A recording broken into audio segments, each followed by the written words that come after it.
Bienvenidos a un podcast de Abogados 2.0. Vamos a hablar de el amparo indirecto y el amparo directo con el licenciado Edgar Simón Márquez, secretario de Acuerdos del Poder Judicial de la Federación. Soy el licenciado Juan Alberto Márquez.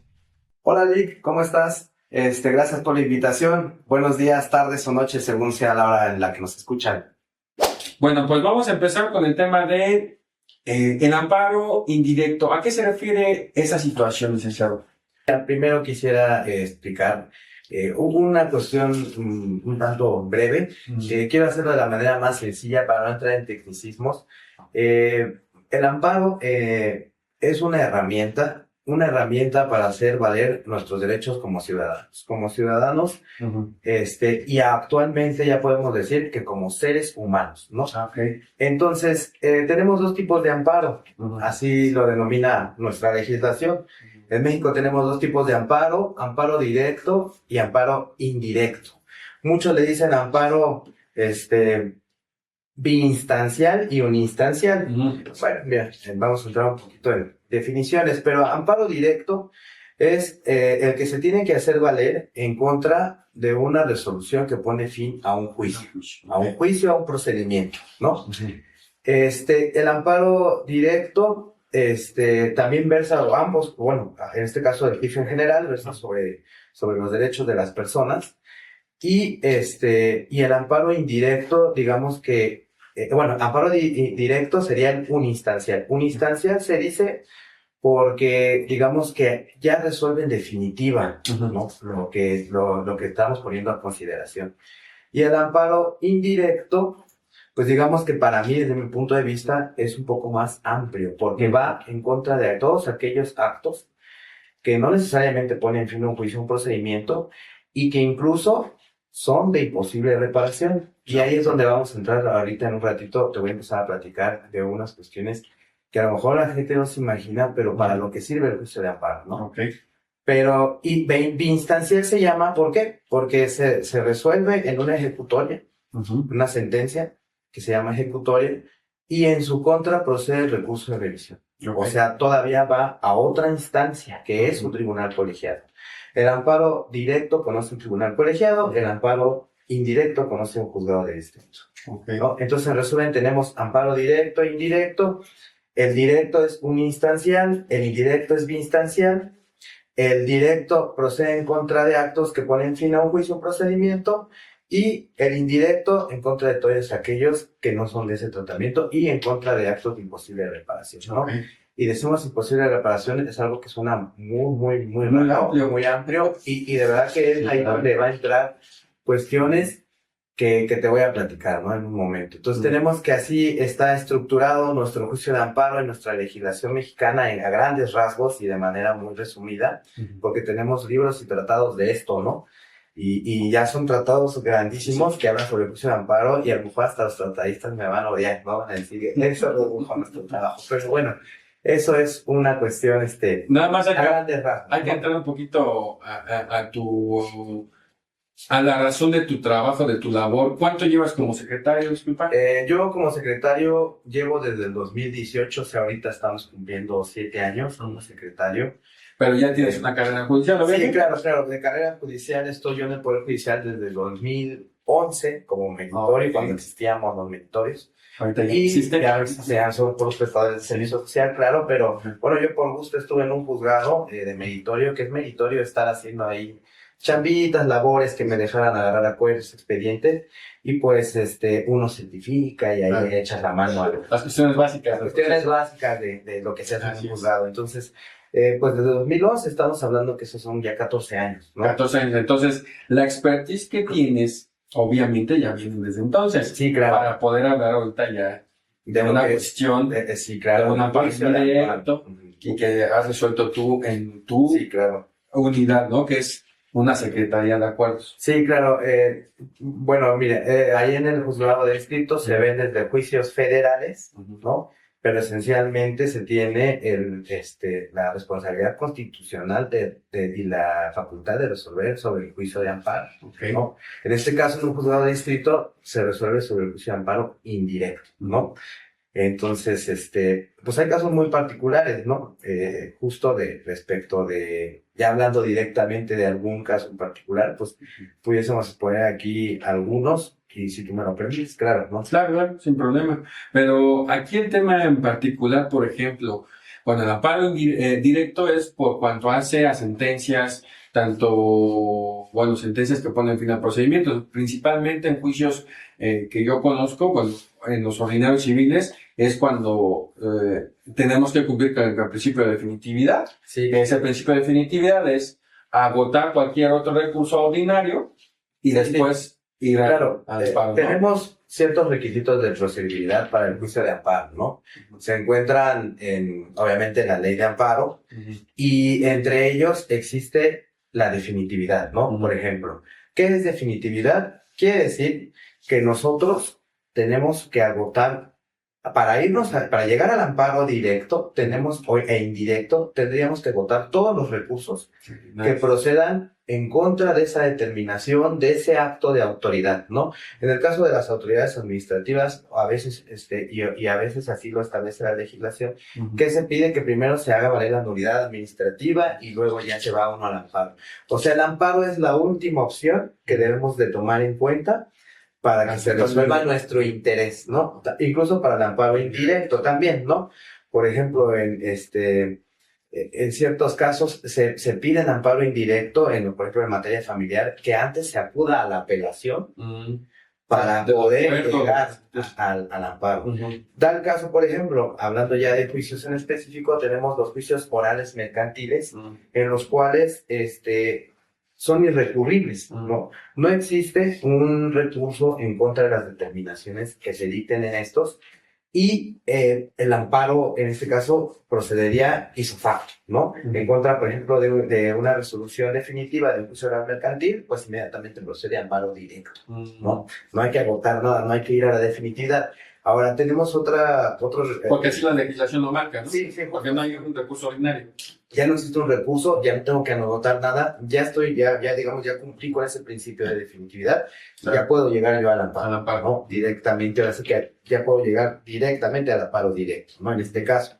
Y también existe, por ejemplo, donde no se recurre al principio no es necesario agotar definitividad, es en los casos en los que sean de imposible reparación las determinaciones, ¿no? Vamos a suponer, en un juicio familiar, a lo mejor mi cliente, mi conocido, o propiamente yo, no he pagado yo la pensión que ya se me impuso como pensión alimenticia a mi cargo y a favor de mi descendiente o mi cónyuge, ¿no? En este caso. Entonces, pues el juez emite un apercibimiento de arresto y en determinado momento lo hace valer, ¿no? En mi contra, porque yo no he pagado en este caso ni exhibido o no he cumplido con alguna determinación. Entonces, viene que esa determinación de la cual emana el arresto, evidentemente procede en su contra un recurso ordinario, ¿no? Pero en este caso, como ya es una orden de arresto, ahí ya no hay necesidad de agotar el recurso. Ya el principio de definitividad ya no hay necesidad de agotarlo. Ya podemos pasar inmediatamente al amparo, justo por la premura de que si yo, en este caso, soy arrestado, injustamente arrestado, entonces... Por el incumplimiento de alimentos. Entonces, lo que yo pase arrestado ya jamás se me va a volver a resarcir a mí. O sea, esas horas jamás se le van a volver a reparar, ¿no? El tiempo no se puede... No se puede volver a regresar, como para que digan, no, ¿y qué crees? Ya viajamos al pasado y ya te arrestamos, ¿no? Es de imposible reparación. Es de imposible reparación, justamente. Entonces, cuando existen actos de imposible reparación, no debemos de agotar definitividad. No estamos obligados a agotarla. Hay que ir al amparo, justo por la premura de que se puede violar un derecho, y ese derecho, si al final se decide en un amparo que fue ilegal la orden, claro. Pues entonces, ¿cómo me resarcen ese derecho que ya me quitaron, que fueron unas horas de mi vida, a lo mejor arrestado, ¿no? Entonces, justo por eso, en este caso no se tiene que agotar la definitividad, ¿no? Por ejemplo, ahorita previamente a entrar a grabar este podcast, Hablaste del tema de la imposible reparación, por ejemplo, cuando no te otorgan el agua. Ahí puede ser también otro tema mira, que no necesitas principio de definitividad. Sí, claro, mira, por ejemplo, estamos hablando, yo justamente estábamos platicando antes y estamos entrando ideas, pero que me gustaba a mí, me gustaría tocar el punto, el hecho de que el amparo es una herramienta de verdad grandísima, ¿no? O sea, a veces la gente... Y más en la indirecta, ¿no? Pues, propiamente los colegas pensamos que el amparo pues es nada más para nuestros juicios, cuando no nos resuelven a nuestro favor, ahí vemos que vamos a alegar, qué violación procesal, etcétera, ¿no?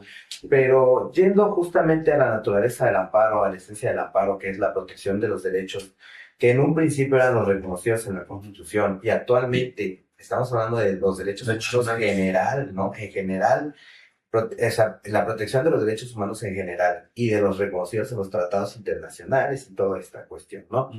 Entonces, estamos hablando, por ejemplo, de derechos como el derecho a la salud, ¿no? El derecho al agua. Por ejemplo, el derecho a la salud, que no me quieran atender en Magdalena de las Salinas, ¿no? Amparo. Amparo indirecto. Amparo indirecto, sí, justo porque estamos hablando de estos actos que son, desde mi punto de vista, y así lo hemos venido viendo, que son imposibles de reparación, ¿no? Entonces, por ejemplo, yo voy a que me atiendan, justo como tú dices, a Magdalena de las Salinas, y en ese momento no se me niega la atención, pues están violando un derecho humano reconocido, que es el derecho a la salud. Entonces, justo el juicio de amparo es procedente, y ahí no hablaríamos de definitividad, y es procedente para analizar si efectivamente se está violando ese derecho, y si se está violando, pues se dará el juzgado, la autoridad de amparo, que obligue, en dado caso, al hospital, que sería por conducto del IMSS o a la institución, la autoridad correspondiente la obligue a otorgar y a respetar ese derecho, ¿no? Entonces, por ejemplo, mira, a mí me ha tocado ver sentencias y asuntos en juicios de amparo, ya propiamente en la oficina, donde hemos visto que llega, ahora sí que el quejoso, que en este caso, digo, hablando de partes del juicio de amparo, el quejoso es el que viene al amparo. Y entonces el quejoso dice, oye, yo necesito un trasplante de hígado, ¿no? Y en la institución, por ejemplo, el Instituto Nacional de Nutrición, un ejemplo que es una institución pública, no me brinda ni siquiera la seguridad jurídica para o conocer el número de la lista de espera en la que yo estoy, ¿no? Sí, no saben ni siquiera cuánto van a tener. Me han dicho que pues, me van a tratar, pero no tengo ni un orden, ni sé, o sea, una incertidumbre. No sé si en 4 o 5 meses, o un año, 2 años. O lo necesito ya y no me dan respuestas si sí o si no, ¿no? Por ejemplo, ¿no? Una omisión de respuesta. Entonces viene al amparo y ejerce ese derecho a la salud. Dice, oye, yo vengo a hacer valer mi derecho a la salud en vía amparo. Y yo creo y he visto resoluciones en donde se ampara y se otorga la protección. Sí, cuando te conceden un amparo se dice se otorga la protección y amparo de la justicia de la Unión. Por eso se llama juicio de amparo, porque dice, la resolución debe decir, te otorgo la protección, amparo y protección de la justicia de la Unión, ¿no? Entonces se otorga ese amparo y empiezan a obligar a la autoridad en el cumplimiento, porque esa es una de las partes de amparo, que ahorita, digo, estoy hablando como adelantado, no como en rompecabezas, pero para ahorita que quede claro, lo precisamos, lo asentamos, pero obligan a la autoridad a respetar y ese derecho, por ejemplo, en este caso, a la salud. Por ejemplo, en el tema del agua, es una autoridad administrativa, ¿no? El ente que lo controla en varias, bueno, aquí en el Estado de México está en Ecatepec-Zapace, en Naucalpan Oapas, que se llama, en Coacalco es otro organismo, o hay incluso, bueno, yo he sabido que aquí hay pueblos donde son organismos autónomos que dependen del pueblo. Eso ya es un tema un poquito más específico, pero en ese caso no procede la definitividad, no tendremos que demandar administrativamente al órgano administrativo, sino es el amparo directo, indirecto. Indirecto, sí. Bueno, mira, a mí me ha tocado, bueno, ya en experiencia y propiamente hemos tenido juicios de amparo y yo considero ya desde mi óptica y con el conocimiento que me ha dejado la experiencia, creo que es viable y posible porque hemos tenido juicios de amparo. Vienen alegando el derecho al agua, ¿no?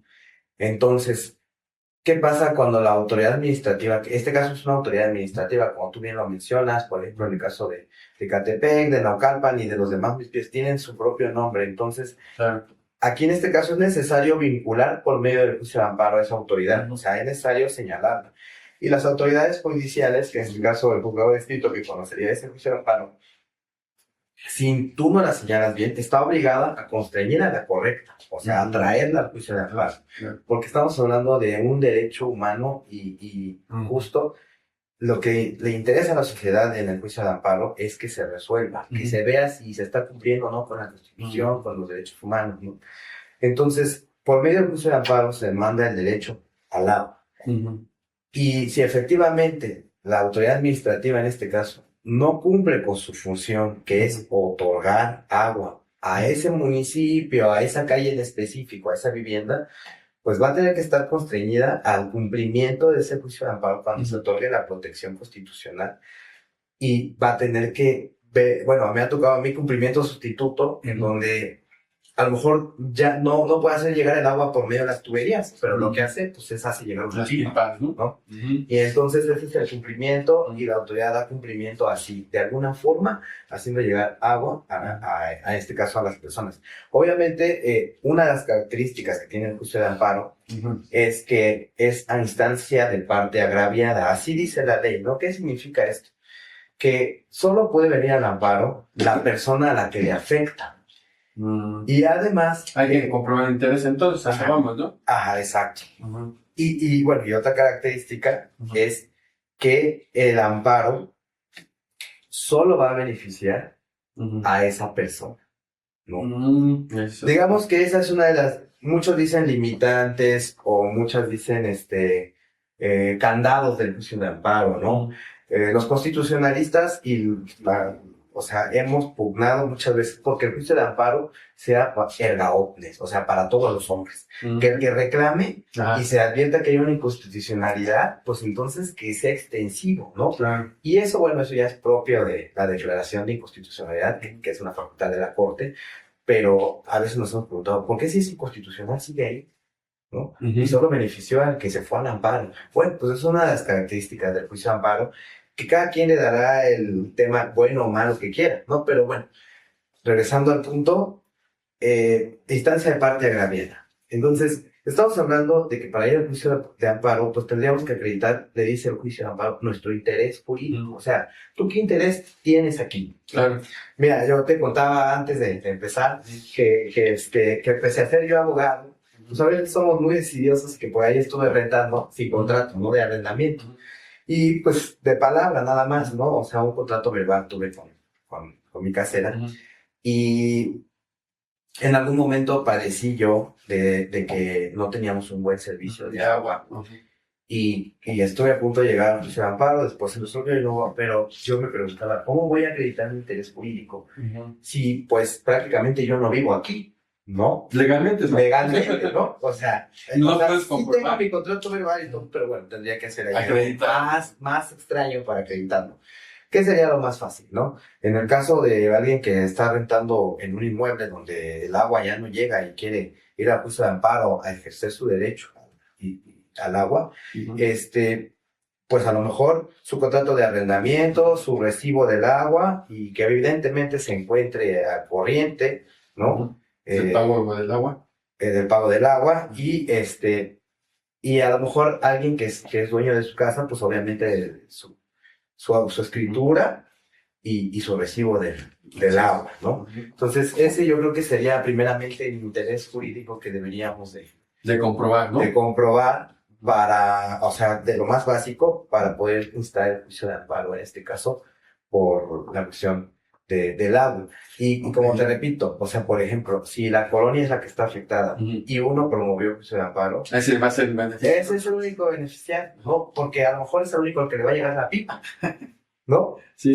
Entonces, Sí. esa digamos que es un candado que tiene nuestro juicio de amparo, que ya quien lo quiera investigar va a ahondar y ya le dará el tema si es bueno o malo, que esté o no esté. Es la característica de nuestro juicio de amparo, ¿no? Ok.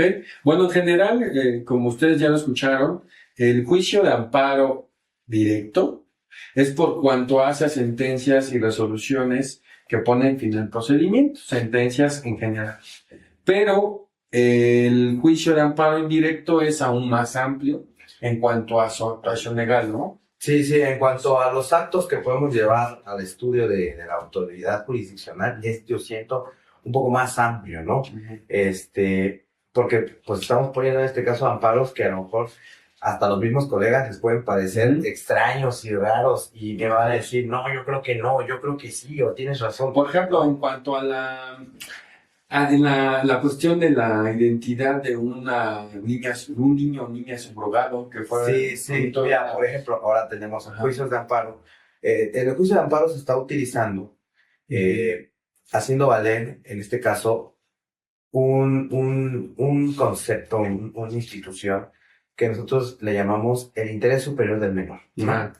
O sea, aquí todas las resoluciones, todas las actuaciones de las autoridades tienen que ir encaminadas a salvaguardar ese derecho, que es el interés superior del menor. Quiere decir que siempre se va a poner al menor, a un menor de edad, Ajá. primero que cualquiera de todas las partes, lo que más le beneficia a él, ¿no? Okay. Qué genial, ¿no? Eso está genial. Pero bueno, ahora tenemos juicios de amparo, en donde nosotros hemos conseguido amparo para que se otorgue, bueno, es más, yo te puedo decir que ni siquiera llegamos al amparo, ¿no? Uh-huh. En la suspensión provisional, Uh-huh. porque ahorita lo vamos a sentar ya para que quede bien claro como que ese trámite, ¿no? De juicio de amparo, estoy hablando así como, mira, pero bueno, tenemos una cuestión del juicio de amparo que se llama suspensión, ¿no? Provisional. Que es provisional y definitiva, ¿no?